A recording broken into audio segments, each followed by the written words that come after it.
The Falconer Next Door by Prakash Bansad. My name is Hadi Poya.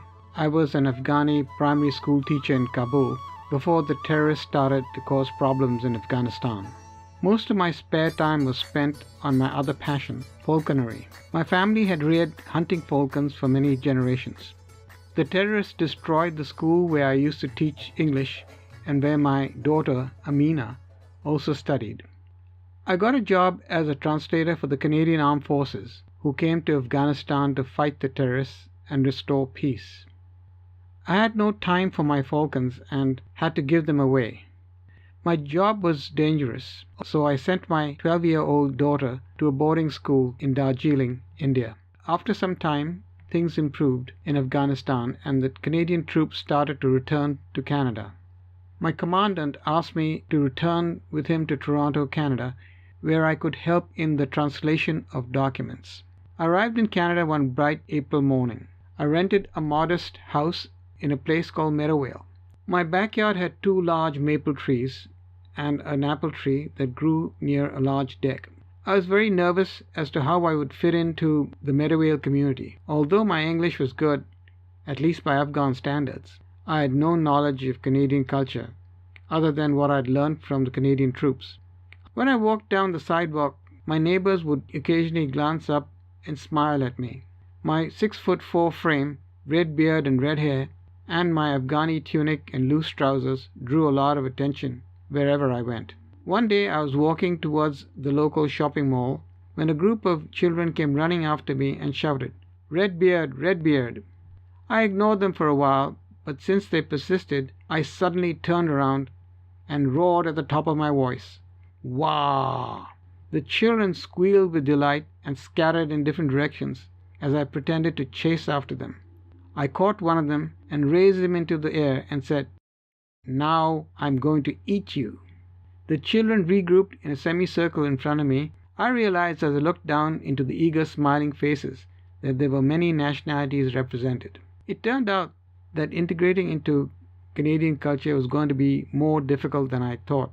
I was going to have to learn about many cultures. One of the kids, who looked South Asian, said, "My dad says that you remind him of a character from a film called Kabuliwala." A blonde-haired girl said, "Let's call him Kabuli." I didn't know about the film, but it made sense since I was from Kabul. "What is your name?" I asked her. "I'm Minnie," she said as she skipped off towards her beckoning mother. Her home was next door to my house. I called Darjeeling often to talk to Amina. I missed her very much. Just before she left for Darjeeling, she had mastered most of the falconry skills that I could teach her. On the video call, she showed me how smart she looked in a red soccer uniform topped up with a matching red hijab. As I sat on the deck, wondering when we would be together again, I observed from the corner of my eye a strange shape sitting on the fence post. I turned to look directly at it. It was unmistakably a peregrine falcon, a large female. I knew there must be a nest somewhere. I rushed upstairs and looked down out of a window in the spare bedroom that faced the backyard. I could see the top of the red maple tree. There was a nest clearly in view with 2 well-developed chicks chirping loudly. The male falcon was feeding the chicks that eagerly gobbled up every morsel he fed them. I was so busy settling down into the Meadowvale community that I'd failed to notice the wonderment that was taking place in my own backyard. I was so overjoyed, and I could not believe my good fortune. The language of falcons is universal, and falconry is a skill that humans have developed around the world for over 4,000 years. I started my translator duties in an office located in a place called Downsview. I commuted back and forth every day by bus. I was always eager to return and rush upstairs to watch over my falcon family. One day, as I hurried up my driveway, I heard a little voice that seemed to come from above me. It was Minnie. She had climbed up the basketball pole at the side of the driveway and had perched precariously on the baseboard. "Please come down before you fall and hurt yourself," I said, rushing towards her with arms outstretched.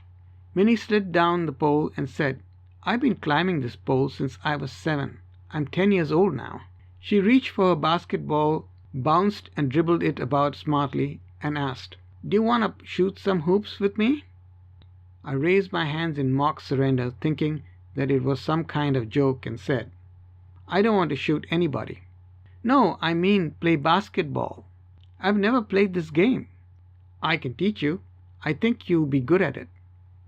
Minnie taught me the rudiments of the game, but I could never push off on one foot and pitch the ball into the net with one continuous motion, as she could. Nevertheless, my height made it easy to hold the ball high above Minnie's reach and dunk the ball into the net without much effort. Minnie said I was a natural, whatever that meant. "I hope Minnie isn't imposing on you, Mr. Kabuli," said Minnie's mom, who stood on the sidewalk unnoticed. "Oh, hello." "No, no. This is a new skill I am learning. My name is Hadi, but you can call me Kabuli." "I'm Debbie, Minnie's single mom." "Single mom? Oh, I see. Minnie's dad has only one wife? Does double mom mean there would be two moms or two wives?" "No, single mom means I'm a single parent. I'm divorced." "Yeah, mom's on the market," said Minnie.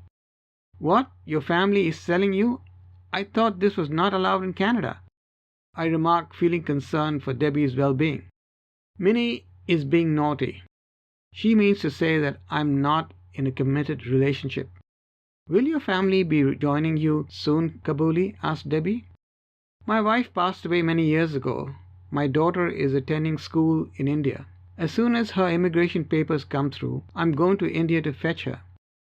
By the way, please feel free to borrow our lawnmower or anything you need," said Debbie. Thus I started a wonderful friendship with my neighbors. I continued to watch over my falcon family. They were developing well until the day the adults stopped returning to the nest.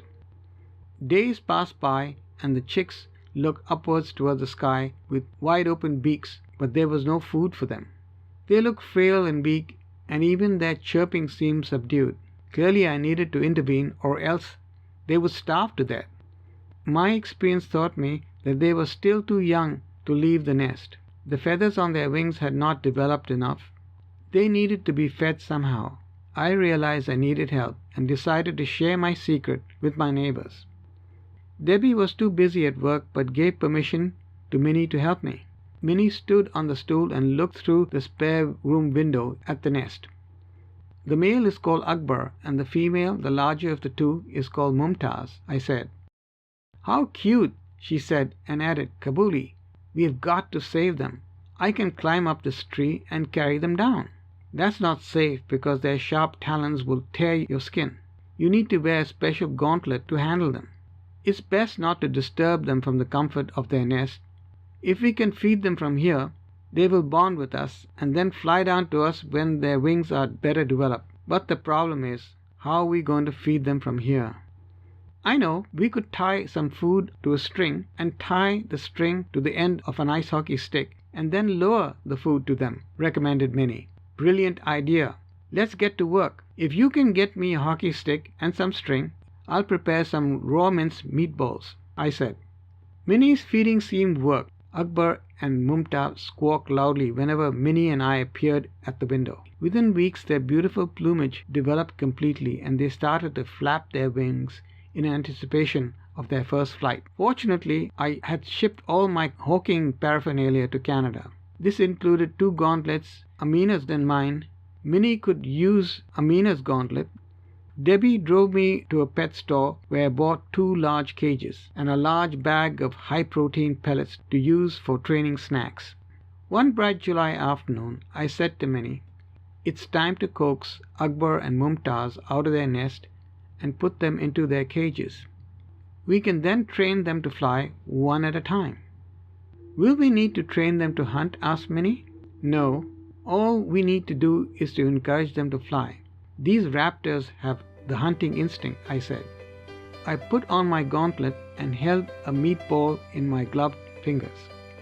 I held it up to the nest and called out to the birds, "Ah, ah, ah, ah, ah, ah." It took several minutes before Akbar responded, but Mumtaz was content to watch silently. Akbar descended clumsily through the branches and flapped his wings as he flew in a small circle above my head. He finally landed ungraciously on the lawn ahead of us. He then hopped onto my gauntlet and was rewarded with a meatball. I slipped a hood over his head and put him into his cage. Minnie had labeled each cage with their names. Mumtaz followed suit. Her descent was somewhat more graceful. "Isn't it a bit cruel to put hoods on the birds?" asked Minnie. "The hoods calm the birds down and encourage them to sleep, or else they are always alert, looking in every direction for possible prey," I assured her. Minnie was fearless and soon learned to handle the birds on her own. I taught Minnie to lace the bird's talons onto her gauntlet and use a ring at the end of the lace for quick release with her free hand. We taught the birds to fly and perch on the fence line at the far end of the backyard. They would then fly back to Minnie's outstretched gauntlet hand and be rewarded with a high-protein pellet or a meatball. We next took the hooded birds to a park which had wide open spaces. I showed Minnie how to encourage them to develop their aerobatic skills, particularly sharp turns, by swinging a meatball lure on a rope in a circle over my head. The birds relentlessly chased the lure until they caught it. When they mastered the lure chase, we released them for free flight. These were anxious moments because there was no telling if they would ever come back. They flew high in wide circles looking for prey and then adopted a high-low-high flight path. Most of the times they would return when enticed back with the rotating lure. One day Mumtaz took off and never came back. A week later, Akbar was gone too. Minnie was inconsolable. Remember, peregrine falcons are wild creatures. They are not pets. They can never be tamed. They are free spirits, free as the wind. They respect no borders and fight no wars.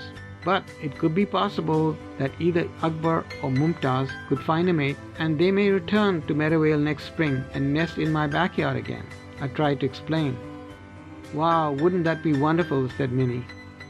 My young friend had learned an important life lesson. If you love something for its own sake, you have to set it free.